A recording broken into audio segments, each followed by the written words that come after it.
Yeah. Have you ever been walking in a cemetery and felt like something or someone was watching you? I have. Well, good, because today we're covering the 924 Forgotten of the Marlboro Institute. I'm Trish, And I'm Ashley. and this is This is Pink Pink Collar Collar Paranormies. Paranormies. All right, welcome. I think Uh, we finally got it. I feel like we did. If you only knew how many times we've had to record this and re-record this, it's embarrassing. Whose bright idea was it to start a podcast? Yours. I know. Like, but I already have all the equipment. Let's just do it, please. Yeah, literally. Here we are. I Here said, we are. okay, I'll show up.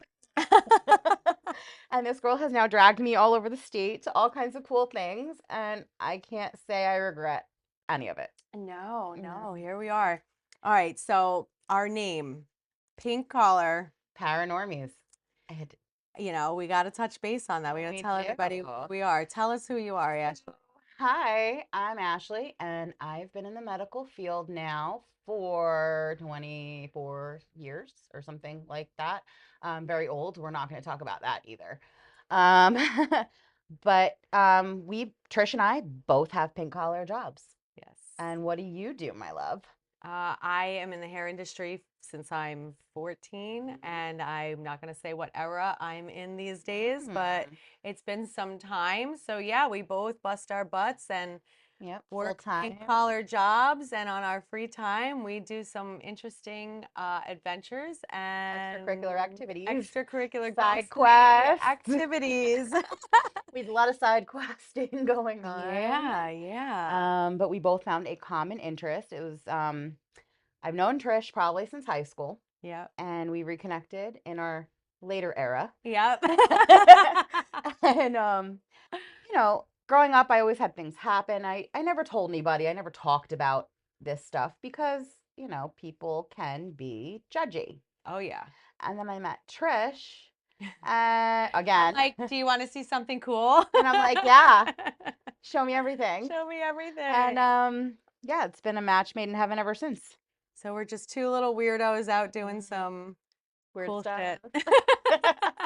All the Oh, things that are not normal.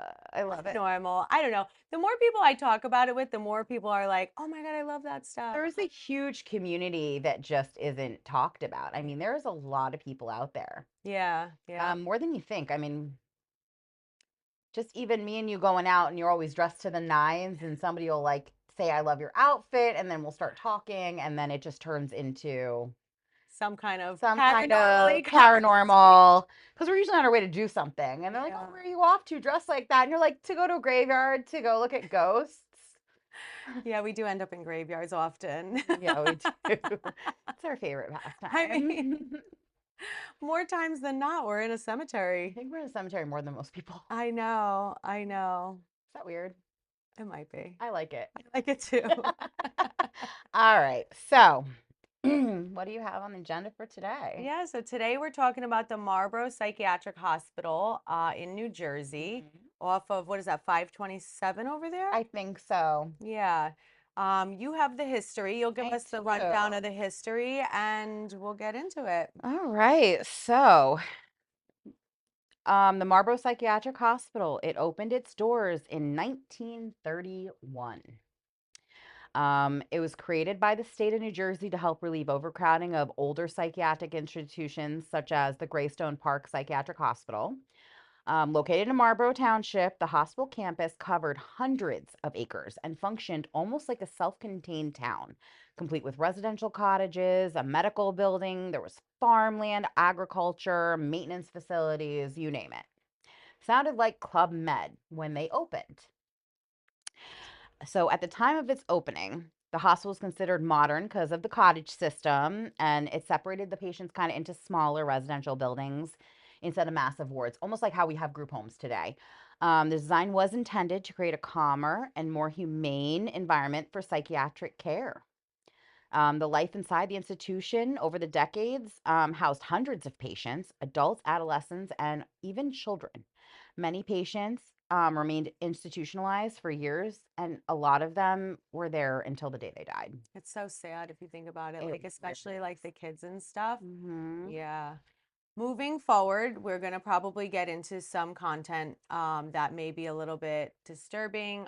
Maybe you don't want to hear. So, this is a content warning. We will be talking about abuse, neglect, some grape cases, rhymes with grape. Yep. Um, all different sexual assaults and things like that.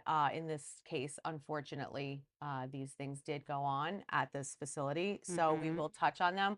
We won't get into them too graphically, but just a viewer or listener discretion.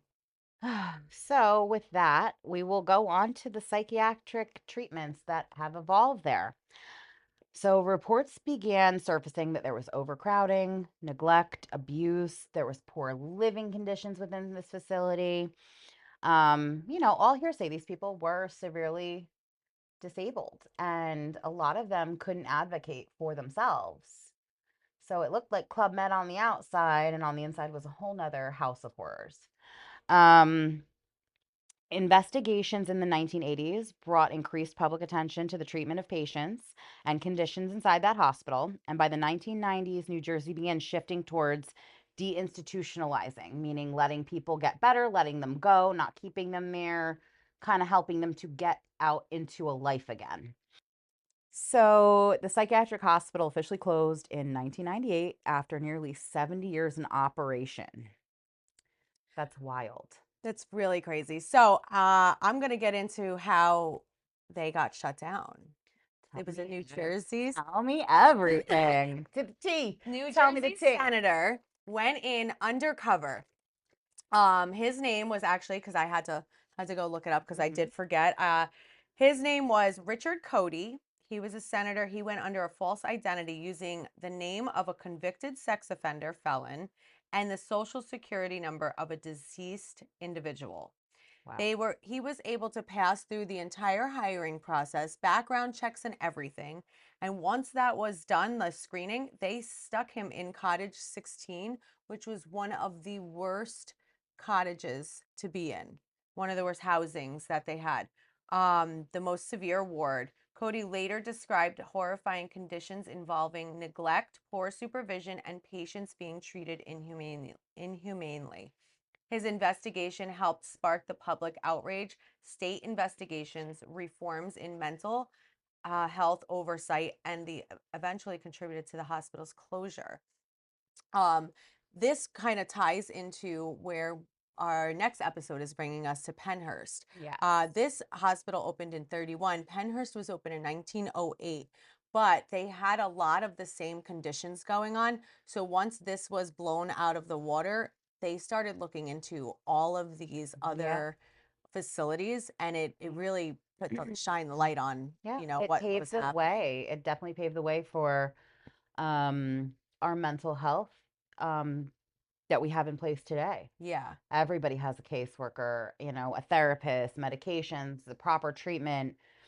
There is no neglect like that. Well, we hope. Well, we do hope. We I mean, hope. listen, every system in life is broken. Yes. We all know that. Yeah. But there are good people out there, and there's actually more staffing now than there was back then. Believe it or not, I know I'm in Yeah, healthcare the saying ratio, that. I mean, the ratio was, we learned this when we went and did the history tour. It was what, 1 to 100. and in some cases, if not worse, Yeah. worse than that. We It think our staffing's bad now, guys. at the Ugh. Marlboro Institution, I don't remember what was quoted on the one documentary I watched, but it was so crazy. Yeah. There was hundreds of patients being watched again by one. Some of the cases that they do discuss that were part of this investigation was a woman who got out of the facility. It was cold out. She, I guess, lost her way on the grounds and she froze to death. Nobody knew she was missing for 48 hours. Could you imagine that today? 48 hours. That's a long time. I mean, that's like losing, and I'm only making the comparison because of the brain capability of losing your child. Yeah. It's like, someone helpless that needs Yeah. all the attention in the possible It's world, sad. and It's you devastating. close your eyes. Not saying that every healthcare worker that was there was, like this, but when you're overwhelmed and Yeah. you're set up for failure, How can you failure's gonna, possibly watch that many people? right. And these people, I mean, I work in healthcare. There is a psych ward in my hospital, in my ER. So I Hmm. deal with psych patients Yeah. all the time. And just watching like three of them is It's a lot. unreal. I Yeah. mean, when they are screaming, they're trying to hit you, they need to get medicated, they need to be put in restraints. There's so much. Yep. And then you got ones, I mean, you have murderers, some of them are murderers, they're rapists, Yep. and there's a lot. Yeah. There's a And lot. back then, I'll let that pass. The truck. There's a truck. There's a big truck Sorry, going we by. were I don't know if interrupted you by a heard truck. that. Back then, when they were not, when they were deemed unfit to be in society, it was either an institution like this or it was jail, prison, things like that. And Mhm. when those were overcrowded and overfill, they would send them here. Mhm. So that's how a lot of these people ended up in these facilities. Yeah. There was a woman, she was on a restricted liquid foods only diet. And despite her medical restrictions, she was given a peanut butter sandwich and choked to death in front of all the other patients. Um, just I guess that would be failure of reading a simple report because you're busy taking care of 100 other And they're just patients. they just know they're hungry. They don't know they can't swallow. Right, But right. also a lot of this paved the way. Like nowadays we do swallow evals on everyone. I mean, a lot of the things that happened here, and you got to remember, this was the 1930s Yeah, to the 60s. right. Um, and then some, but really it started getting a little better in the 60s, 70s. But for the most part, back then from the 30s, 60s, it was lobotomies and it was shock therapy. And I mean, they didn't just do treatment, they did experiments. Yeah, Half of these people working at these facilities didn't even have a medical background. right. I just, it's wild to me. Yeah, I mean, for instance, look at Richard Cody getting in there. Hmm. His background would have pulled up saying that he is a Nowadays, yeah, convicted felon or a deceased member of society. yeah, So, and he got through and thrown just to one of the worst wards yeah, to be in. yeah. Another patient was restrained to their bed for days and days. It said nearly over 80 hours in 5 days. His restraints were supposed to be loosened every 2 hours, but that was ignored, and the patient later died from blood clots associated with prolonged restraints. See, this is like, so for today, if you come into the hospital, say you're schizophrenic and you're off your meds and you're hallucinating, you're all over the place, like you could run out of the hospital into traffic. There's a lot of safety protocols. Yeah. You could also attack somebody. So we will put you in restraints and medicate you. But once you're put in restraints nowadays, Mm. you are instantly on a one-to-one. Someone is to sit with you the whole time because what happens if you throw up and you're laying there and you can't move? Right. You're going Gonna to aspirate and aspirate. die. Yeah. You know, we're all trained to get you out of those restraints, flip you on your side. There's so much that goes into it Right. nowadays. Also, there is tons of charting. There has to be an doctors reordering the restraints every 2 or 4 hours, depending on what kind of restraints they are. We Okay. have soft restraints and we have the heavy duty restraints that are 4 point to the bed. Yeah. But I mean, there's because of things like this that happened, we now have all this stuff in place. So even though, yes, we can say the system is broken, but we have way more than they did back then. Yeah. Yeah. No, I Mm. agree. A couple other reported incidents where they had the I lost my whole train of thought here. That's okay. We'll cut that out. Yeah. Or we can just rock with it. Yeah. That's fine too. They had the inmates from the local prison Yes. coming to do the grounds. And Uh, these people, these men would get into the buildings and they would rhymes with grape these women yeah. that really had no say. They couldn't tell anybody. Yeah. They couldn't do anything about it. And it happened more often than not. And it was Hmm. like a blind eye looked upon. It was pretty sad. Because they were getting help. So they were just like, okay. Back then it was a whole different time. It was wild. Yeah. Absolutely wild. Yep. Yep. Oh, so So that brings us to our, our destination of the day. yeah, the Forgotten 924, 24. which from what I understand was a mass grave site that they would put these patients that were not claimed by their families, They're wards of the state, a lot of and them. they would bury them on the grounds that were actually across the highway from where the hospital was. And after some time, I guess when things started having light Mm. shined on them, matters needed to be handled with Mhm. that site. So they had to separate these bodies out and actually give them proper burials, which is how they ended up with the site numbers that they have today. Mhm.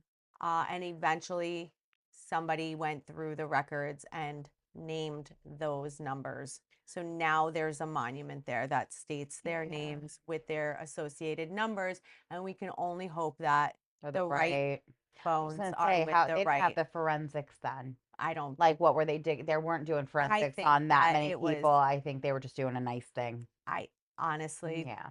yeah, I agree with And you. And I don't know for a fact what they ended up doing and how they ended up doing it, but I no. will say I pray that Yeah. they Yeah. all We can speculate all day, but also there's rumors that, it's a lot more than that there. There's yeah, people that were just swept under the rug. right, They died because of, an experiment gone wrong, right. treatment gone wrong, and they Right. swept it under the rug. Yep. So that brings us to one of the most haunted parts of the former hospital grounds is the cemetery associated with the institution, and it is commonly referred to as the The 924 924. graves. So it is on Route 520. Oh, okay. Okay, it's across from the former hospital entrance, like you said, and it did belong primarily to patients. It says primarily. I want to know what other than patients was. If it's only primarily, that leaves room for Oh, maybe others. nurses or staff I don't know. We got to members? look that up, I think. Yeah, All we right, can look into to be that. continued. So they died while institutionalized and they were never claimed by family members. Like we said, ward of the state, Yeah. sad. So instead of names, most graves are marked with only numbers stamped into simple concrete or metal markers. Um, this reflected the institutional record keeping practices rather than the personal identity. And And if no relatives could afford the burial or no family could be located, this is where they went. Okay. The first burial reportedly belonged to Martino Zambetto in 1931, while the final burial occurred from 1960. So this graveyard is the forgotten, the tortured, the worst of the worst that probably ever happened in the history of this Yeah. place. Yeah. So local legends focus.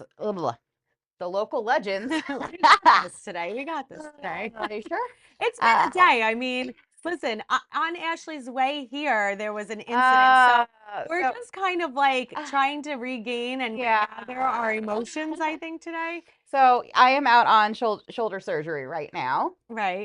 So I happen to be driving here, cleared to drive, sling is off, we're in a better place. Yeah. However, I cannot lift anything, and I'm driving here, and across from her shop is a man laying face down on a sidewalk, In a pool an of elderly blood. man, like blood everywhere. So, of course, I get out, and thank God these very nice gentlemen from the bar ran out to help. We called 911.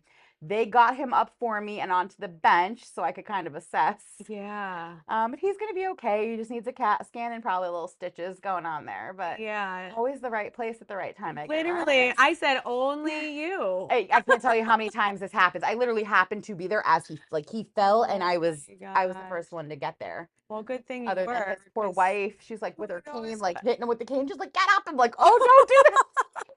It's fine. We'll get He's him. like concussed, and she's like, "Get the hell up and drive me home, you son of a bitch! You spilled our leftovers all over You the street. you ruined lunch, you son of a Oh bitch!" God. Oh no, they were adorable. I have to say, like couple goals. They were so cute.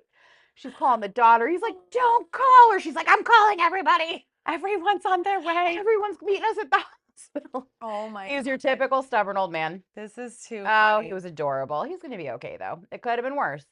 So that's like where our energy was, I think, stunted. We had an I was emotional, late. like, I walked in. intro to our refilming. But that's okay. Let's get on to All some right. exciting things that we've discovered when we. Yeah, so let's go back and start with how we found this place. How did we find this place? Tell us, Oh, it's please. partially my fault, partially your fault. I So mean, we feed off of we each other, so do. it's kind So of easy for us to we get into. we had a couple places we were gonna go, and of course nothing's ever good enough. We want like the most extreme best place to go. Literally, we are never Literally. happy. No, we're never happy. Why would we ever be happy? If it's too close to home, it's not good enough, but it Yeah, is. exactly. So, um, we were looking for other places. We were pulled over, parked, and we were looking on our phones, and it popped up in her feed. So then we started Googling if we could really actually find this place. Mm-hmm. The pictures online didn't even do it justice. No. So we get the address. We go, we love Google. Google brings us places. We get there, and it's a church, and it's a graveyard. Not that graveyard. No, it was very new and Uh, nice and Shiny shiny and stones flowers, and and it looks like people loved these people. yeah, yeah, they So we're like, definitely have family. so we went all the way around, all the way to the back, and we're driving. We were about to leave, and we both were like, I know it's here. And then we started thinking maybe it's in the woods. Now we're looking. Yeah. And then through this little path, you could see barely see this field. And I remember you were like, I think it's right there. Yeah, you caught like a tiny glimpse of it Yeah. and you were like, yeah, that's it. Yeah. Pull over. Pull Let's over, get out of this the car, in. get all the Let's stuff. go. Ghostbusters. Yeah, let's So go. we go Caller. tramping through big collar. So we go tramping through the woods. It's like, tick season, poison ivy, all the Let's things. just set the vibe because we did pick quite an interesting day. Oh, let's start there. Yeah, So we get to the clearing, and it is this massive field, huge. and these creepy, eerie graves. I mean, it couldn't be any scarier if we It tried. was a movie set, Yeah. really. And A the horror mist film. is there, fog rolling in. Dark clouds rolling in, hawks swooping over this open field, mist everywhere, and here we are with all of our equipment, like ready Here. to go. How Let's are you? communicate today. Want to hang out? You want to be my ghost bestie?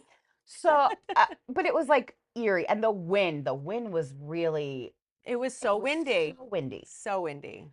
So we got a lot of great footage, a lot of pictures. And then we ended up doing the Estes method, Yes. which was So your first time. my first time, and if you've never done the Estes method, it is insane. But go ahead, you tell them. So Because you had to tell just me. I didn't know what yeah, it was. really quick for anyone who doesn't know what the Estes method is. So you take your spirit box. A spirit box is something that sweeps through the stations, AM and FM.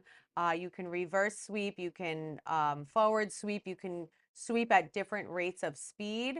I like to sweep in reverse and at a 150, I think I leave it at usually, or like Yeah. something like that around there. And you plug in some noise canceling headphones and you put an eye mask on so that the person that has the headphones and the eye mask on can only hear the spirit box. They don't hear what's being asked outside. So the second person then continues to ask questions or have a conversation, and the answers would be coming through the spirit box. And the person that is blindfolded and noise canceling headphones will say everything that they hear. With that being said, Ashley had quite some communication. So I'm always the skeptic, and I always like to try to debunk everything. Of course, that's what Because makes it then fun. I can be like, no, it's real. Like this, I like to debunk. I'm such a skeptic. Such a skeptic. I don't believe anything. So unless it happens to me, then I'm like, oh, Then it's real. you were right.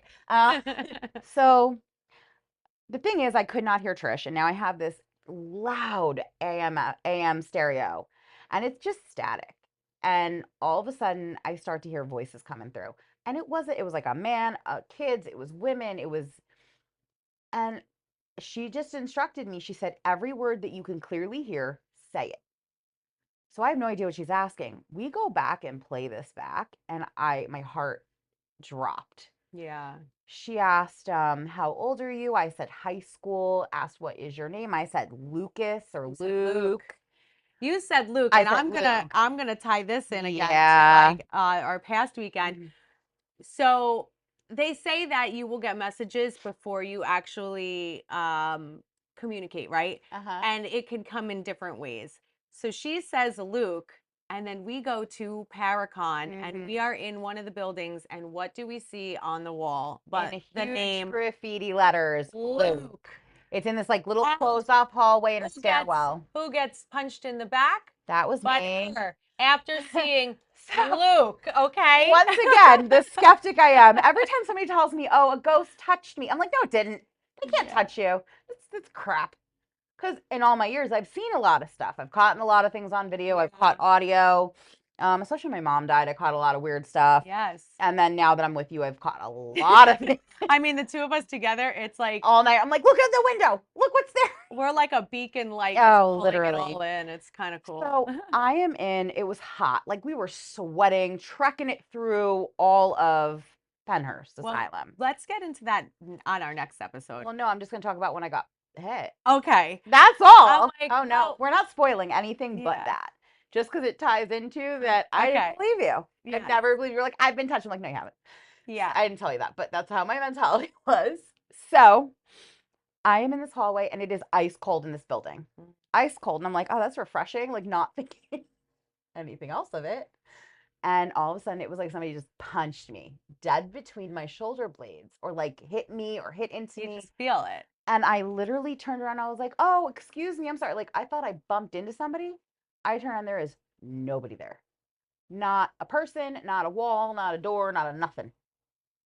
And all of a sudden, it hits me like a ton of bricks. My hair stands on end. And I ran to the room Trish was in. I was like, Mom, help. I was like, Trish, somebody touched me. And she's like, that's awesome. I'm like, no, I don't know. So I walk I'm over, so scared. and in the stairwell, it Yeah. said Luke. Luke, right after that. And I'm It like, said Luke. yeah, I was like, we got it. We're going back to, let's go get a hot dog or something. I'm done. We gotta get out of That's a here pretty good right hot dog. I'm not gonna lie. So, That's yeah. right. So, anyway, so we're in the graveyard. We find the graveyard. It's windy, blah, blah, blah. And we do the Estes method, and all of this stuff happens. And then all of a sudden, I hear a growl come across the headphones and this feeling of somebody rushing up behind me. And I mean somebody big, like a big man was what it felt Yeah. like. And I could feel them like The wind stopped. dead It was silent. like the oxygen got sucked out of the area. It was so I crazy. and now I can't see or And hear I'm looking anything. at her like eyes wide open. What is happening? And she starts pulling the stuff off like we gotta Panicking because I can't hear anything. I didn't know if somebody was behind me. I didn't know where Trish was. I couldn't see or hear anything. Yeah. So I literally, when this feeling happened, my hair was on end. It was like so prominent. And I ripped everything off. And I looked at Trish. She goes, somebody's behind me. And her face is already in shock. And she goes, yeah, Yep. it is. Yep. And I looked at her and go, it's time to go. It's time to go. It was Yeah. time to go for sure. Uh-huh. Oh yeah, that was Yeah. a heavy day. It's a heavy feeling when you go into Yeah. that cemetery. I don't care whether you believe or not. It's just It's a sad. heavy, sad, It's sad. emotional Mhm. feeling. If unless you have a solid brick of ice where your heart goes, then I think that anyone emotionally attached with their heart will Yeah. understand the feelings. Yeah. But it's sad to read the names Yeah. and things It's and also beautiful. It's very beautiful there. yeah, well, Eerily beautiful. There was a lot of birds and take like, advantage of it now because they're talking of mm, maybe putting a park there and like I believe condos and townhouses and things. From what I heard, I don't know. I hope it stays open land like that because it's really nice it's there. impressive. Mhm. And also I hope they don't have to like dig up the graves or go over them or, Yeah. that would be, I wouldn't want to touch that. No, I don't know how that works. I don't know the Yeah. laws on that kind of stuff, but I feel I like they think would they probably have to just exhume them and move them to another graveyard. They can't dig there. If they want to put something there, they can't dig because no. Yeah. they're gonna hit bones. Yeah, I feel like they'll probably just block it off if they were Yeah. to do anything like that. Maybe they'll put like a nice fence around it and make it like Yeah. a nice little, they should. Yeah. You know what I also thought was really weird is that one grave. There was one grave in there. There was an Hmm. actual headstone with a name. Yes, Only only one. one. And we didn't see it when we And first there was like walked in. flowers and stuff. Like somebody had been there like Yeah, within the so past year. the family probably Yeah. had that put there Yeah. for them. But out of 924, one person's family came and gave I them a know. nice headstone. That's sad. Sad. It's very sad. It's sad. Well, if you think about it, it's almost 100 years ago. Yeah. Wow. Oh God. Yeah, Oh because we're God. What 2026. era are we in? Yeah, Wow. 2026. They opened in Oh my 31. God. So, it's coming up on 100 Wow, years. that's insane. Yeah. Gotta go there for the 100. We should have 100-year party in the graveyard. We'll celebrate them. Yeah. Oh my goodness. So I guess that kind of concludes Yeah, our the fun-filled first forgotten. episode. Yeah, our first episode, our first venture for the Mhm. podcast. Yep.